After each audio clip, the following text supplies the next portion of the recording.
Okay, welcome back. We are now doing part two of this commentary or reaction to God Bless Bitcoin full movie documentary. Okay, so let's continue with the video. I'm just gonna click this interact and hit It's play. not good stewardship to put myself in a position where I acquire so much debt that I can't sustain my living. And we have people who are doing that all the time, and we have people who in some ways promote the idea that you can live this way. The incentives exist for the Fed to provide extremely cheap credit to banks and for them to mark it up a little bit because it's profitable for them, and then to offer that credit pretty cheaply and essentially create, debt slaves or indentured servants out of every American and anyone else around the world that they can lend to that is plugged into the Western banking system. That's just the incentives of the system that we have today. Okay, so in the first part of this reaction, we talk a little about our economies. The global economy is based on debt, so it's really scary because what our governments are doing are they're just creating debt to run the economy. Okay, so it's debt being normalized. So it's like spending money you don't yet possess, you don't yet own. So, yeah, scary, eh? Our monetary system designed to siphon away wealth from the working class?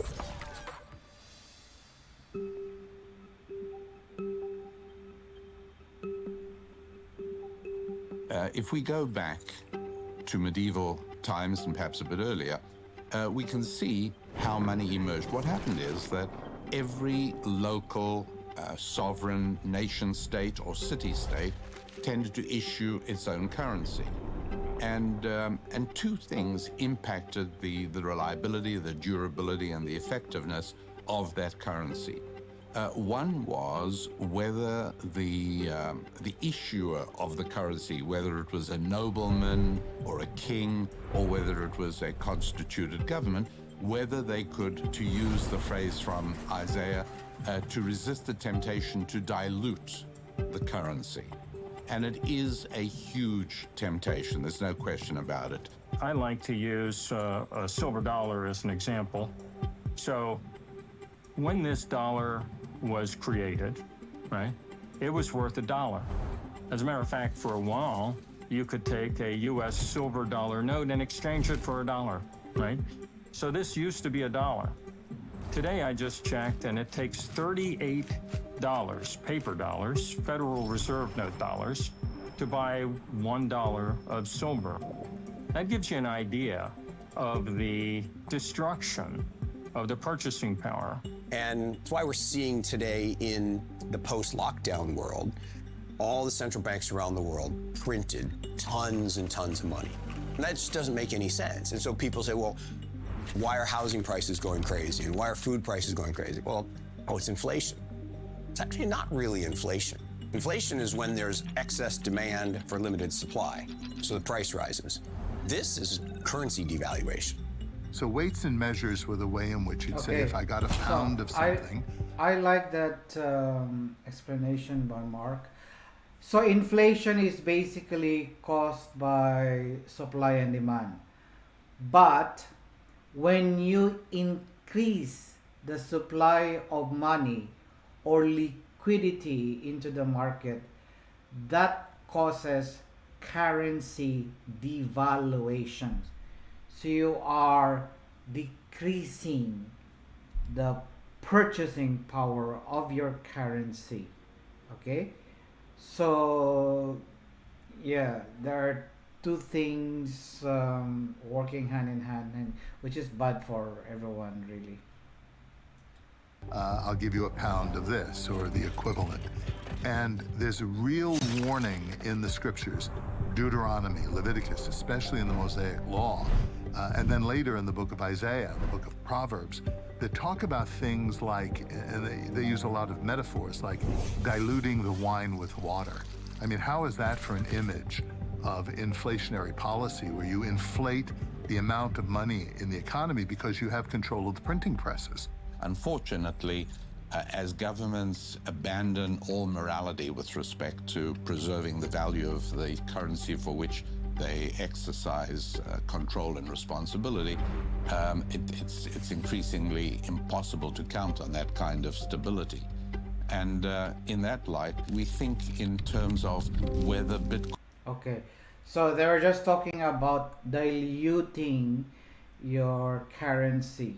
So the integrity of your currency, diluting your silver or gold, okay, by mixing up with something else. So it's the same thing that is happening with printing a lot of money, and it causes currency devaluations, which is sort of equivalent to diluting the silver, or diluting your whatever currency they're using in the ancient world, in the Middle Ages. Okay. Bitcoin is an investment vehicle, or whether it is an exchange vehicle, or maybe we have to look at it as both.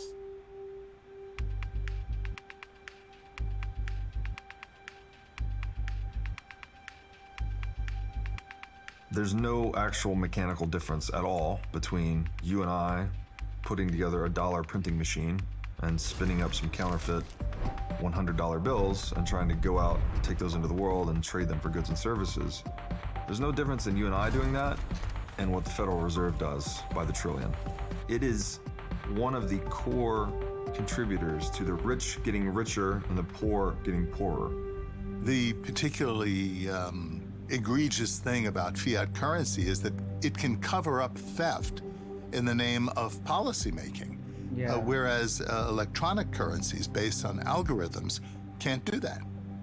Yeah, so I just want to comment on that, because I hear a lot of these comments that there's a lot of money laundering, going crimes, promoting war and terrorism. So, and apparently these people are using Bitcoin, okay, which is incorrect. Because why is that incorrect? Because Bitcoin is easy to trace, easy to track. So if you use them for criminal activities, then the FBI and whoever authorities are in the world are so happy, because they're gonna be so happy because they can track you. Okay, they can track you.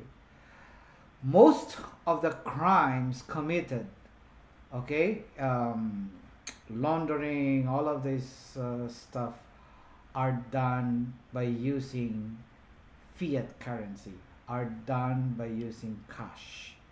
That is where the crimes are happening, not in the Bitcoin world, not in the blockchain, which we are going to learn a little bit later. You think of the average citizen, it is very hard to plan your life. If I don't know what the central bank is going to do next month, let alone a year from now, 5 years, or 10 years from now.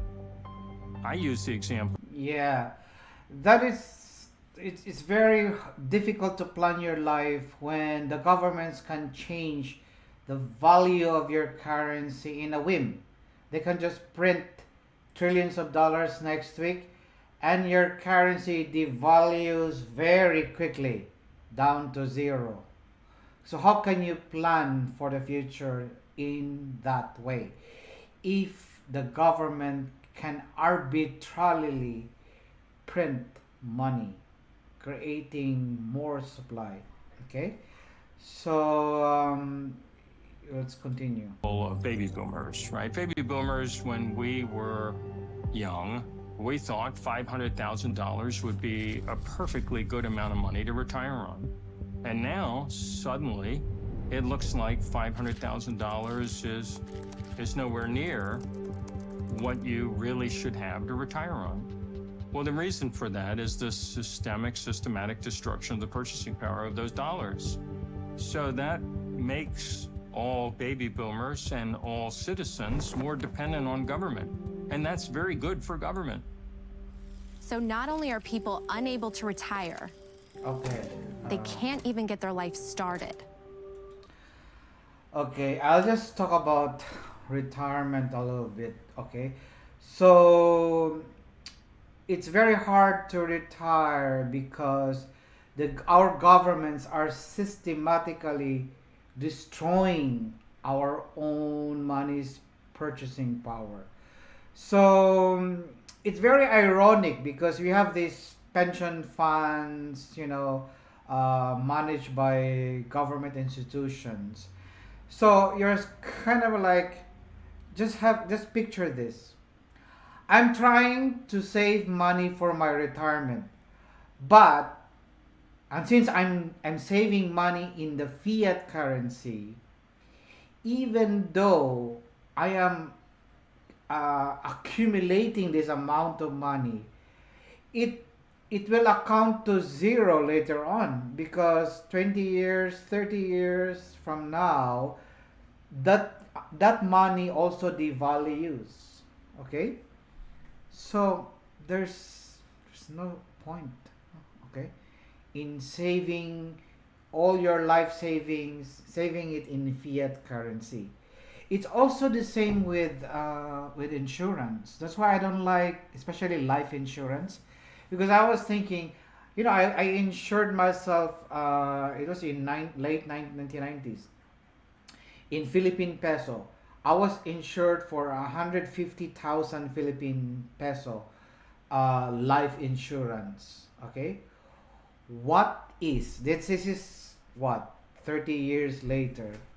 What is the actual purchasing power of 150,000 pesos? Can that buy me a coffin? Or can that buy me a lot, like a place for me to be buried?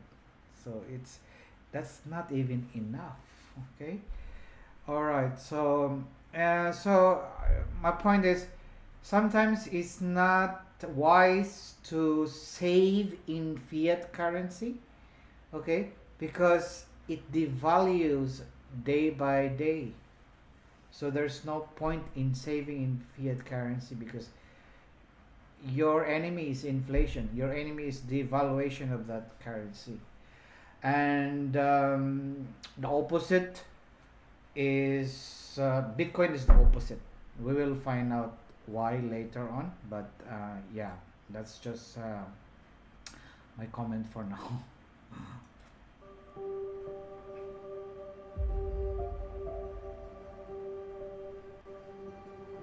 God's will is for us to be fruitful and to multiply. And one decision or one factor that impact many people's decision to have children is their finances.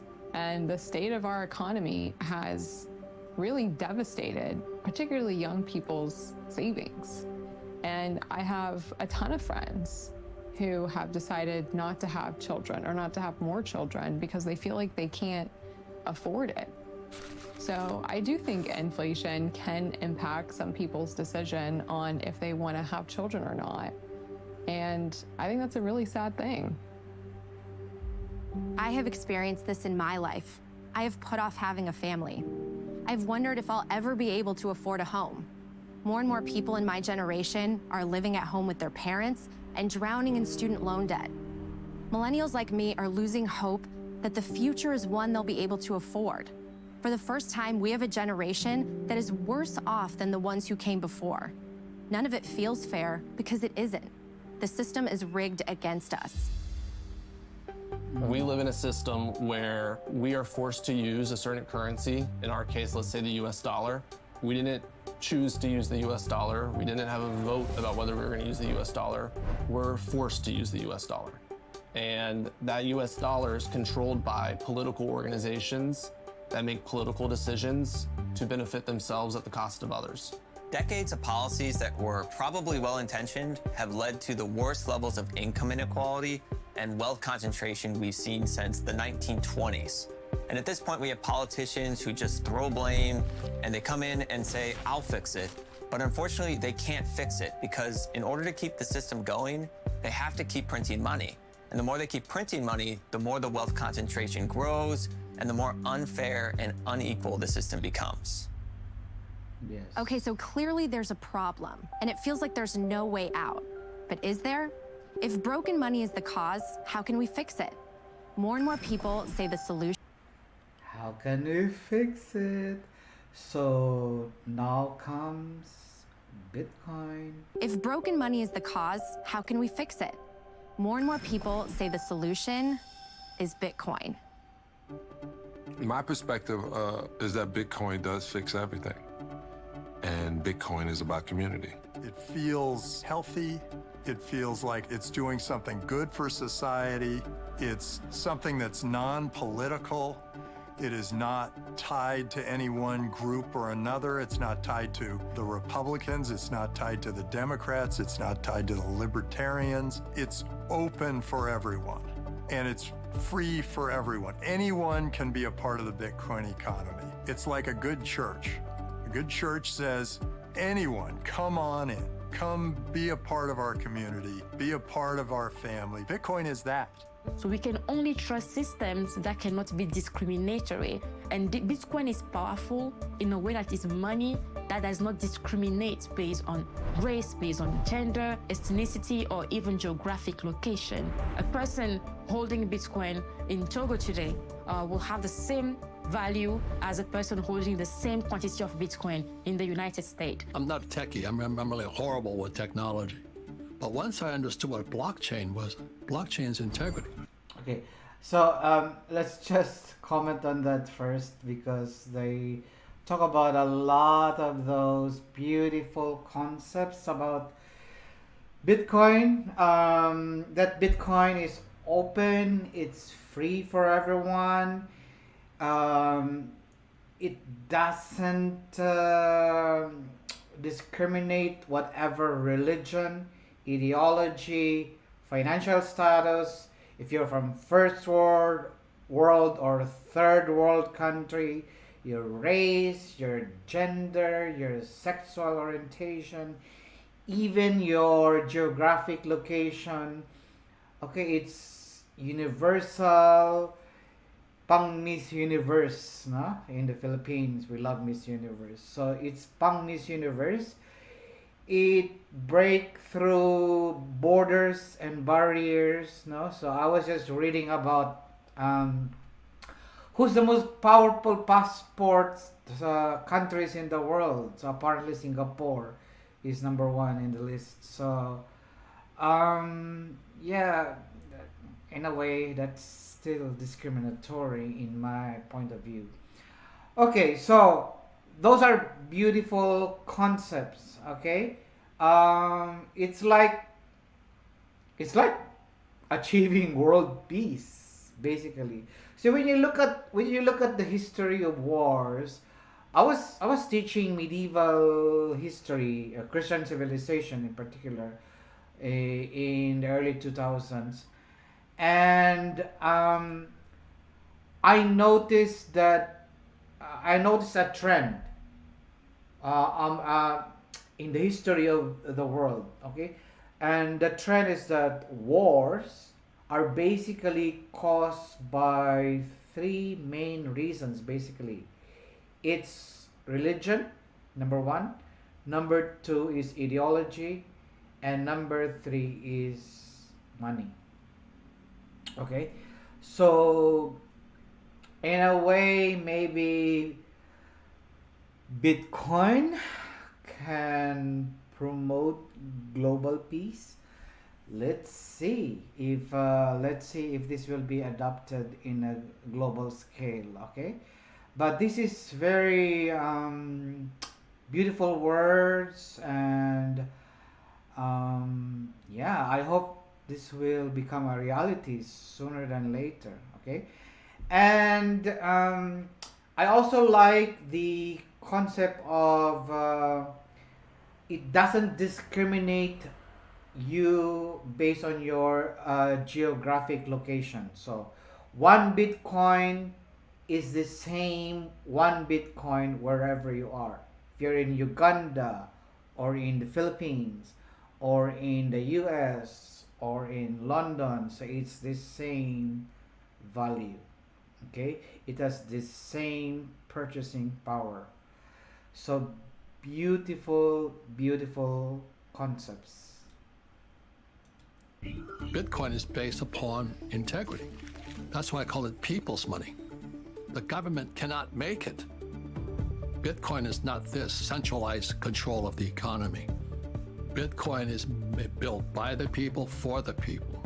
If you consider how many steps it takes. Okay, so Robert Kiyosaki was talking about the integrity of Bitcoin because it's not manipulated by people or certain groups of people or governments.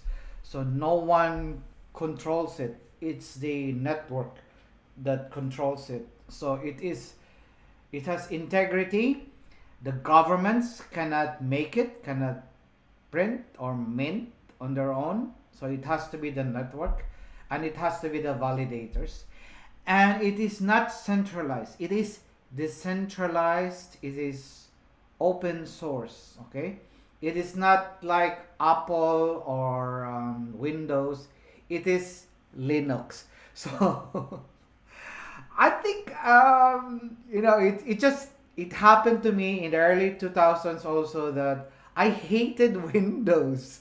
I don't know, for some reason I didn't like Windows. So do you know that in early 2000s I was using Linux. I was using Ubuntu as my operating system in my computer because I don't know, for some reason I just don't like centralized operating systems. So I like the idea of open source, that it's a program any programmers in the world can participate in it, can contribute into the development of the network.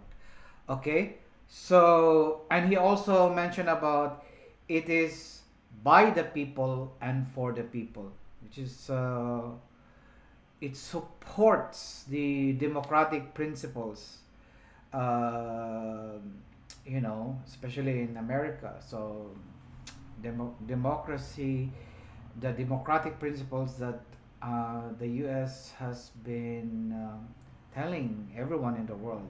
Okay, so and then Kathy, let's listen to this. For a merchant to sell a good to a consumer in the traditional world today, it takes 9 steps. And what the Bitcoin network does is take 7 of those steps away. It's peer-to-peer. Those steps, by the way, are dominated by toll takers. They're taking fees. And so up to 3%, sometimes more, of the transaction, which actually can be saved by both the merchant and the consumer. Okay, so Kathy Wood was just talking about the steps in order to verify credit card transactions using Visa, MasterCard. Even in the Philippines, GCash, PayMaya, although they're instant, but you cannot avoid the fees. Okay, so there are fees associated with that, and it takes longer especially for Visa. I don't know who is still using the checks, the physical checks. So it just feels so antiquated, guys. Here is Bitcoin. Bitcoin is here, so we have to get rid of that check. Anyway, it's just me. So she also mentioned that in the verification process, there are usually 9 steps, but Bitcoin can do that in 2 steps. Okay, so that's why the transactions are much faster, and the verification process is also much quicker. favorite aspects of Bitcoin is the limited supply of 21 million.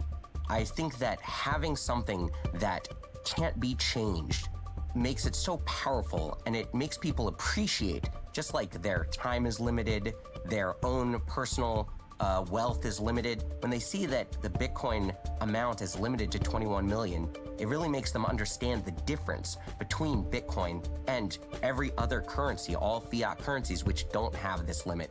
So that key is what makes Bitcoin special. Bitcoin is a digital. Okay, so that guy is talking about the supply of Bitcoin. So 21 million, no more, no less. There will only be 21 millions. And what is the implication of that? It means that, remember I talk about unpredictability of the future, because our governments can just change and devalue our money by printing a lot of money. So here there's only 21 million, so we can actually predict our future, plan for our future, plan for our retirement, get an insurance that is most suitable to you, to us. And so yeah, there's predictability because of the limited supply. So 21 million, it's predictable, and because there's only 21 million, it becomes rare.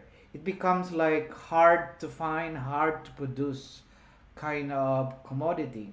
It's like limited edition, whatever it is. Okay, so and that makes it like you know, the good qualities of money, because money should be rare, should be difficult to produce, should be difficult to find. Okay, and the supply shouldn't be unlimited. Okay. Bearer instrument. You can think of a bearer instrument as he who holds it owns it. So if I am walking and I find a $10 bill on the ground and I pick it up, who owns it? I do, because I'm now holding it. If I give it to you, now who owns it? You own it because you're holding it. That's a bearer instrument. She who holds it owns it. How do we make this happen in a digital world? Well, it wasn't possible before Bitcoin, because Bitcoin solves what's called the double spend problem. Think about it when you take a picture on your phone and you send a picture to your friend.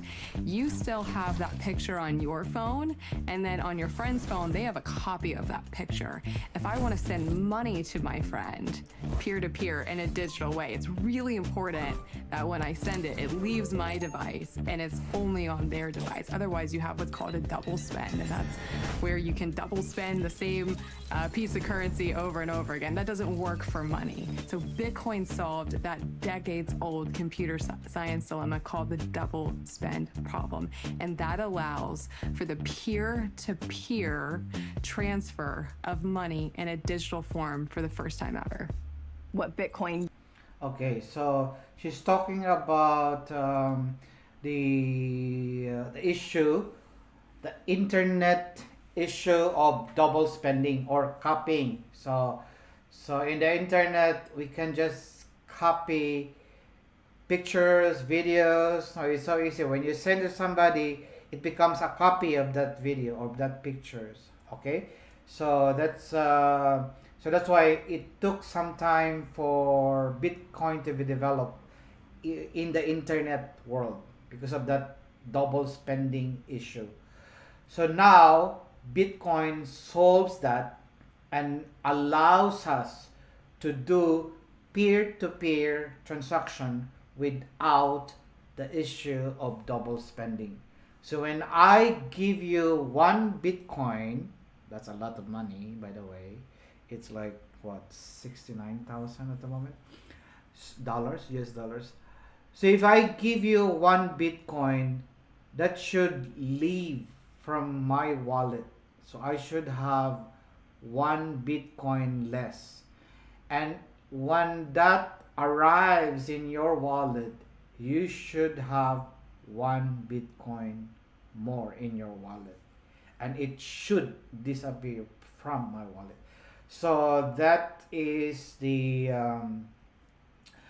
Bitcoin solution to the double spending issue. Otherwise, anybody can just print it, reprint it. It's like fake money, no? So it's like anybody can just print fake money and use it. So and double spending will never happen in the blockchain, in the digital world.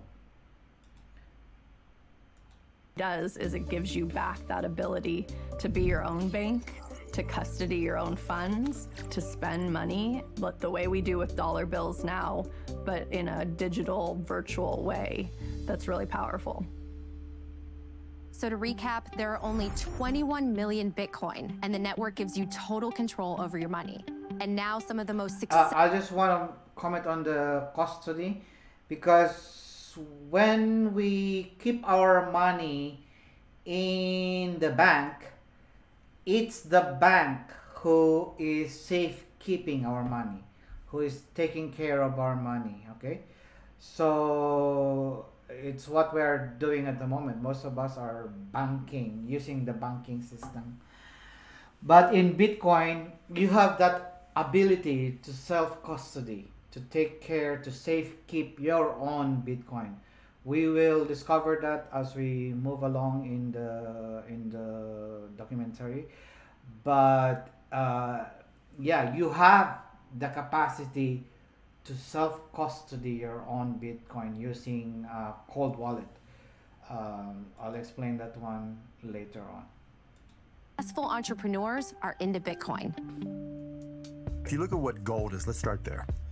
Nobody carries around a gold bar, but some people just feel more comfortable holding gold than they do cash.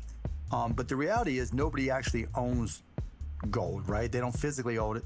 Some people have coins, but that's, you know, an exception. And so gold itself is actually just a digital transaction that's stored on a ledger somewhere. It just happens to be on a fiat ledger where it's a traditional database held wherever you're buying the gold at a bank, an investment bank, whatever it may be. There are a lot of vertically integrated organizations that control your access and the distribution and your ability to use traditional gold ownership. Bitcoin is very similar in a lot of respects, only the ownership of that is stored in a wallet, which, you know, if you have your own wallet, is stored on the Bitcoin blockchain. For example, dollars aren't a great store of value because we have to trust that the government won't print more. With gold, no one controls the production of gold. So we know that its issuance is not controlled by any one party, and it requires work. Gold is a proof of work sort of asset where you have to dig it out of the ground.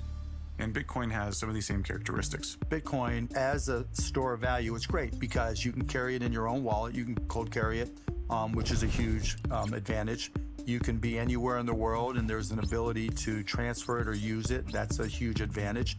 You can transfer it to others or buy it from others in seconds.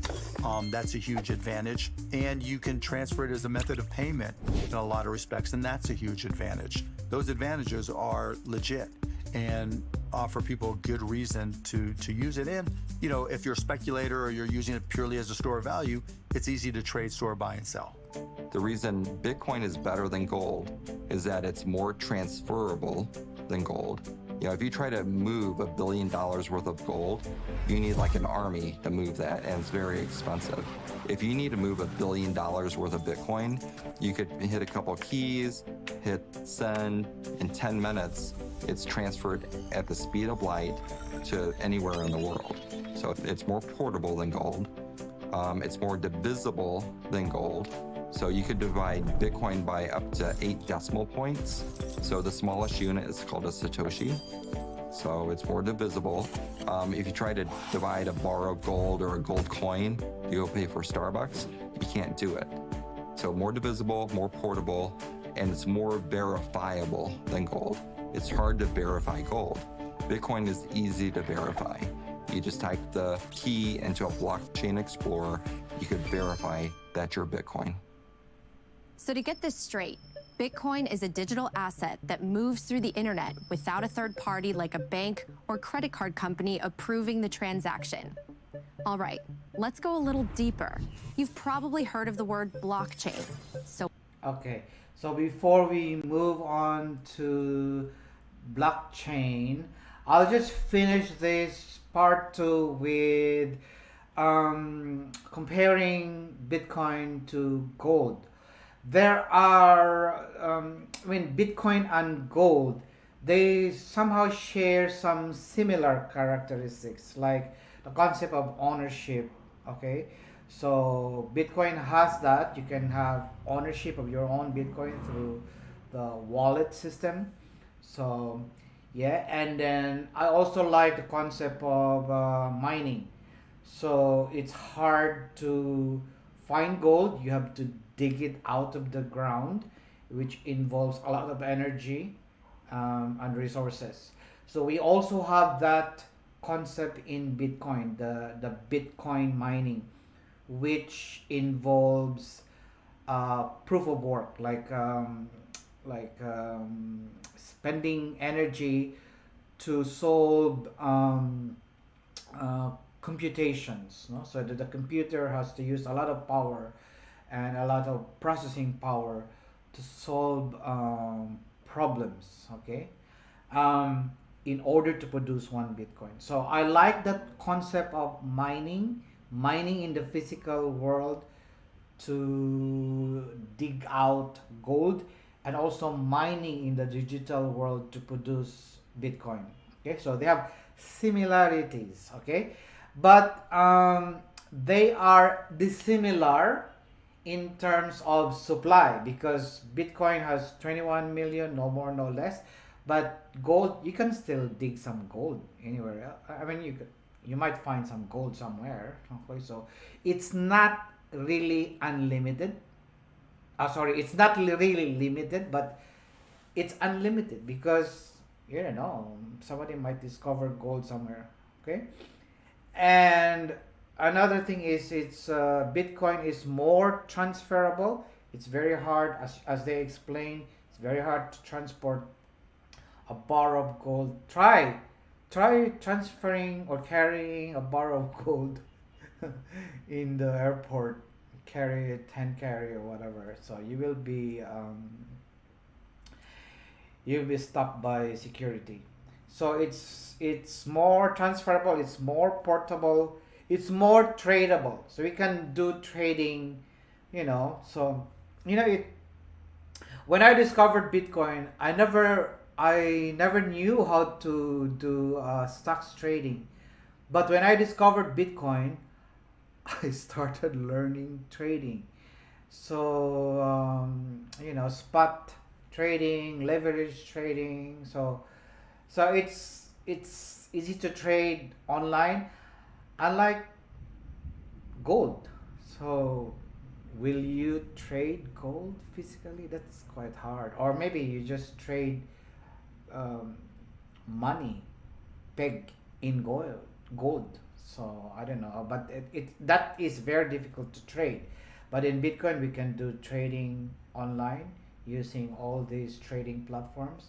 I use BYBIT a lot. It's more divisible. Bitcoin is more divisible. It's very hard to divide gold bars. Bitcoin is divisible into 100th million, and one Bitcoin is called one Satoshi. Yeah, so that's also explained, and it is also more verifiable. So the miners will verify the transaction. It's very difficult with gold, so they have to chip off some samples to check, and do all that stuff. So that's just hard to do. Anyway, so I will stop here because I think we have passed the 30-minute mark. I don't want to too much information, so we need to digest this slowly, especially for those first timers who have probably never heard of these terms before, or it's something new to them. So yeah, so we'll stop here and we'll continue with the blockchain and more about Bitcoin in part 3 of my reaction to God Bless Bitcoin documentary. See you in the next video.